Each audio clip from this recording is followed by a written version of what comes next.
ఈ సమయంలో బాప్తిజాలకి సిద్ధపడుతున్నటువంటి బిడ్డలు ఉన్నారు. మరి వారి గురించి కొన్ని మాటలు మనం మాట్లాడుకుందాం. బాప్తిజం తీసుకోవాలా? ఎందుకు తీసుకోవాలి? తీసుకోమని దేవుడు చెప్పాడా? అలాగే పరలోక రాజ్యం ఏదో బలారాధన చేయాలంటే బాప్తిజం అవసరమా? ఇవన్నీ కూడా చాలా విషయాలు ఉన్నాయి. పాత నిబంధనలో సున్నతి కార్యక్రమము చేస్తే వారు బలారాధన తీసుకోవచ్చు, పస్కా అంటారు దాన్ని. కొత్త నిబంధనలో రక్షణ పొందిన వారు, అంటే మారు మనసు పొంది బాప్తిజం తీసుకున్నవారు బలారాధన తీసుకోవచ్చు. మరి అందరూ పరలోక రాజ్యం చేరతారా లేదా అంటే చేరకపోవచ్చు. అంతమ వరకు సిద్ధపడిన వారు తప్ప. చూద్దామండి. అపోస్తలుల కార్యగ్రంథము 2వ అధ్యాయము. అపోస్తలుల కార్యగ్రంథము 2వ అధ్యాయము 38వ వచనం. పేతురు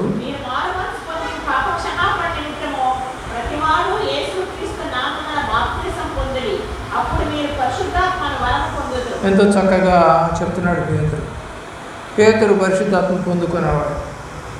అపోస్తలుల కార్యగ్రంథం 1వ అధ్యాయం 14వ వచనం ప్రకారం వారు మేడగదిలో 10 రోజులు ప్రార్థన చేసిన తర్వాత 2వ అధ్యాయం 1 నుంచి 4 వరకు పురుషుల మీదకి స్త్రీల మీదకి పరిశుద్ధాత్మ దిగి వచ్చాడు. పరిశుద్ధాత్మ దిగి వచ్చిన తర్వాత సువార్త సేవ చేస్తున్నటువంటి మొట్టమొదటి సువార్త పేతురు. అప్పుడు అంటున్నాడు, మీరు బాప్తిజం తీసుకోవాలి, అయితే పాపక్షమాపణ నిమిత్తము యేసుక్రీస్తు నామమున బాప్తిజం పొందండి, అప్పుడు మీరు పరిశుద్ధాత్మను వరము పొందుదురు. పరిశుద్ధాత్మను వరం రావాలి అంటే మనము మారు మనసు పొందాలి, అలాగే బాప్తిజము కూడా తీసుకోవాలి. కొర్నేలి అనేటువంటి శతాధిపతి కుటుంబము దగ్గరికి వెళ్ళి పేతురు ప్రార్థన చేసినప్పుడు, వాక్యం చెప్పినప్పుడు మరి అక్కడ ఉన్న వాళ్ళందరి మీద పరిశుద్ధాత్మ దిగితే 40-41 వచనాల్లో వీరందరూ బాప్తిజం తీసుకోవడానికి ఏమి ఆటంకము అని అంటాడు. కాబట్టి బాప్తిజం తీసుకోకపోయినా పరిశుద్ధాత్మ వస్తాడు. తీసుకొని కూడా పరిశుద్ధాత్మ అనే వరాన్ని పొందుకోవాలి. ప్రియులారా, మనం ఇంకొక వాక్యం చూసినట్లయితే పేతురు రాసినటువంటి పత్రిక, మొదటి పత్రిక 3వ అధ్యాయము 21వ వచనం. 3వ అధ్యాయము 21వ వచనం.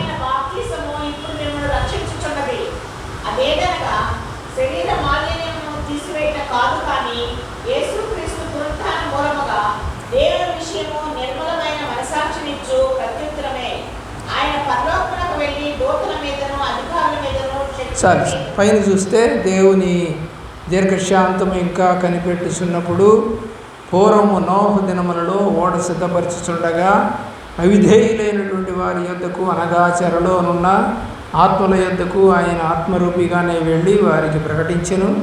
ఆ ఓడలో కొందరు, అనగా 8 మంది నీటి ద్వారా రక్షణ పొంది. నీటి ద్వారా, నీళ్లు చల్లి కాదు, నీటి ద్వారా. కాబట్టి నీళ్ళలో నుంచి నడిచారు, కాబట్టి వాళ్ళు బాప్తిజం. మనం కూడా పారే నీళ్ళల్లో బాప్తిజం అనేది తీసుకోవాలి. తొట్టి బాప్తిజాలు, జెండ కింద తిరిగే బాప్తిజాలు, చిలకరింపు బాప్తిజాలు సరైనవి కాదు. యేసు ప్రభు వారు కూడా మరి యోర్దాను నదిలో మునిగి యోహాను చేత బాప్తిజము పొందారు. అపోస్తలుల కార్యగ్రంథంలోనే 22వ అధ్యాయము 16వ వచనాన్ని చూద్దాం. 22వ అధ్యాయము 16వ వచనం.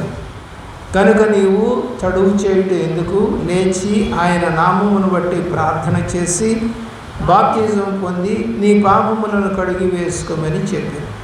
కాబట్టి ఏం చేయాలి అంటే మరి దేవుడి యొక్క నామం పేరిట ప్రార్థన చేయాలి. మొట్టమొదటి. రెండవది బాప్తిజం పొందాలి. మూడవది పాపములను కడిగివేయమని చెప్పాను. కడిగి వేసుకోవాలి. కాబట్టి దేవుని యొక్క ప్రేమలో బాప్తిజానికి ముందు ప్రార్థన, మరి అలాగే పాపములు ఒప్పుకొనడం అనే సెక్షన్ బైబిల్లో స్పెషల్గా చెప్తూ వచ్చారు. యోహాను కూడా అదే చెప్పాడు, మీ పాపములు కడుక్కోండి అని చెప్పాడు. లోక పాపములను మోసుకొని పోయే దేవుని గొర్రెపిల్ల అని చెప్పాడు. రోమాపత్రిక 6వ అధ్యాయము 3వ వచనం. రోమాపత్రిక 6వ అధ్యాయము 3వ వచనం.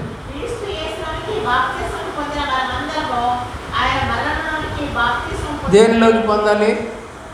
నీళ్ళల్లో బాప్తిజం పొందుతున్నాం కదా, కానీ ఇక్కడ అంటాడు క్రీస్తు యేసులోనికి బాప్తిజం.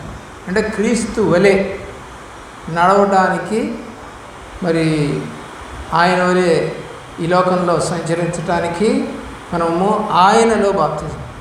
కొంతమంది అంటూ ఉంటారు, మా అబ్బాయి మా నాన్నలానే ఉంటాడు, మా తాతలానే ఉంటాడు అంటారు. మరి మనం ఇప్పుడు యేసు వలె ఉండాలి.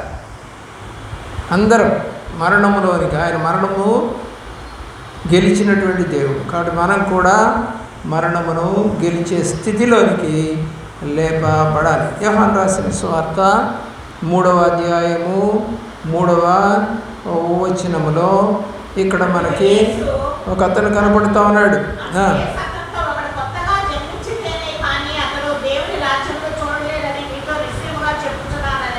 దేవుని ప్రేమిస్తున్న బిడ్డలారా, ఇతని పేరు నికోదేము. చాలు. కాబట్టి ఇక్కడ అతనికి అర్థం కాలేదు.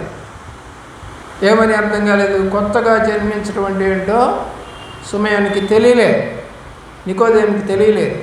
నికోదేము ముసలివాడిగా ఉన్నట్టుగా కనపడుతూ ఉంది. ఇక్కడ ముసలివాడైన మనుషుడే ఎలాగూ జన్మించగలడు, మళ్ళీ ఎలా పుడతాడు? రెండవ మారు తల్లి గర్భమందు ప్రవేశించి జన్మింపగలడా అని ఆయన అడిగగా యేసు ఇట్లనెను, ఒకడు నీటి మూలముగాను ఆత్మ మూలముగాను జన్మించితేనే కానీ దేవుని రాజ్యంలో ప్రవేశింపలేడు, నీతో నిశ్చయముగా చెప్పుచున్నా. కాబట్టి శరీర మూలంగా జన్మించినది శరీరము, ఆత్మ మూలముగా జన్మించినది ఆత్మయునై ఉన్నది. మీరు కొత్తగా జన్మింపవలని నేను నీతో చెప్పినందుకు ఆశ్చర్యపడవద్దు. కాబట్టి దేని మూలంగా అండి? నీటి మూలంగా, అంటే మొట్టమొదటిగా నీళ్ళ ద్వారా. ఆ తర్వాత నువ్వు దేవుళ్ళో ఎదిగి, ఆత్మలో ఎదిగి, ప్రభు సన్నిధిలో అనేక వరాలు పొందుకునే స్థాయికి నువ్వు వెళ్ళగలగాలి. కాబట్టి 2 జన్మలు, నీటి మూలంగా జన్మించాలి, అలాగే ఆత్మ మూలంగా కూడా మనము జన్మించవలసిన వారమై ఉన్నాం. కాబట్టి బైబిల్ చెప్తా ఉంది, ఇందాక మనం చదువుకున్నట్టుగా అపోస్తల కార్య గ్రంథములో చదివినట్టుగా మత్తయి సువార్త 28, 19, 20 వచనాల్లో ఎవరి నామమున బాప్తిజం ఇవ్వాలి, ఎవరి నామమున బాప్తిజము ఇవ్వాలి. కాబట్టి మీరు వెళ్ళి సమస్త జనులను శిష్యులుగా చేయుడి, తండ్రి యొక్కయు కుమారుని యొక్కయు పరిశుద్ధాత్మ యొక్కయు నామమున వారికి బాప్తిజం ఇవ్వాలి. 3 మాటలు చెప్పమంటున్నాడు. తండ్రి అంటే ప్రభు యొక్క ఫాదర్, అలాగే కుమారుడు యేసుక్రీస్తు, పరిశుద్ధాత్మ మనందరినీ నడిపించేటువంటి ఆత్మ.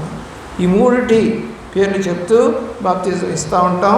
సహజంగానే బైబిల్ ప్రకారము చేస్తూ ఉంటాం మనం. అదే చేశాడు పేతురు కూడా. అలాగే 33వ అధ్యాయం 16వ వచనం చూడండి. మత్తయి సువార్తలోనే 3వ అధ్యాయము 16వ వచనం. యేసు బాప్తిజం పొందిన వెంటనే నీళ్లలో నుండి ఒడ్డునకు వచ్చింది. నీళ్లతో కాదు, నీళ్లలో నుండి ఒడ్డునకు వచ్చెను. ఇదిగో ఆకాశము తెరవబడిను, దేవుని ఆత్మ పావురం వలె దిగి తన మీదకి వచ్చుట చూచెను. దేవుని యొక్క ప్రేమ 4వ అధ్యాయము 17వ వచనంలో అప్పటి నుండి యేసు పరలోక రాజ్యం సమీపించి అన్నది కనుక మారు మనసు పొందిరని చెప్పుచు ప్రకటించబడింది. కాబట్టి నువ్వు రక్షణ పొందితే మరొకరిని కూడా ఇదే మాట చెప్పాలి. పరలోక రాజ్యం సమీపించి ఉన్నది, మారు మనసు పొందండి అని చెప్పాలి. చూడండి దేవుని యొక్క ప్రేమలో లూకాసు వార్త 5వ అధ్యాయము, లూకాసు వార్త 5వ అధ్యాయము 32వ వచనం, 5వ అధ్యాయం 32వ వచనంలో, మారు మనసు పొందుటకై నేను పాపులను పిలవచ్చుతిని గాని నీతిమంతులను పిలవలేదని వారితో చెప్పాను. మత్తయి సువార్త 3వ అధ్యాయంలో 12వ వచనంలో కనుక మనం చూసినట్లయితే దేవుని యొక్క ప్రేమలో ఆయన చేతిలో ఉన్నది. ఆయన తన కళ్ళమును బాగుగా శుభ్రము చేసి గోధుమలను కొట్టులో వేసి అతని ఆరని అగ్నితో పొట్టును కాల్చివేయనని వారితో చెప్పారు. కాబట్టి మరి దేవుడి చేతిలోనికి మనం వెళ్ళిన తర్వాత ఎలాగుండాలో, ఎలా చేస్తాడో రాస్తాడు. ఆ సమయంలో యోహాను చేత బాప్తిజం పొందుటకు యేసు గలిలయ నుండి యొర్దాను దగ్గర ఉన్న అతని యొద్దకు వచ్చెను. అందుకు యోహాను, నేను నీ చేత బాప్తిజం పొందవలసిన వాడనై ఉండగా నీవు నా యొద్దకు వచ్చుచున్నావా అని ఆయనను నివారింపజూసిన. కానీ యేసు ఇప్పటికీ కానిమ్ము, నీతి యావత్తు ఇలాగున నెరవేర్చడం మనకు తగి ఉన్నదని అతనికి ఉత్తరం ఇచ్చిన కనుక అతడు అలాగున కానిచ్చాడు. కాబట్టి నీతి ఏంటంటే అందరూ నీళ్లలో మునిగి బాప్తిజం తీసుకోవటము అనేది ప్రభువారే చెప్తాను. కాబట్టి నీవు కూడా అలాగా మరి బాప్తిజం తీసుకోవడానికి సిద్ధపడాలి. అందరూ కూడా మారు మనసు పొందాలి. అపొస్తలుల కార్యగ్రంథము 17వ అధ్యాయము 30వ వచనం, ఆ అజ్ఞాన కాలములను దేవుడు చూడనట్టుగా ఉండెను. ఇప్పుడైతే అంతటా అందరూ మారు మనసు పొందవలనని మనుషులకు ఆజ్ఞాపించుచున్నాడు.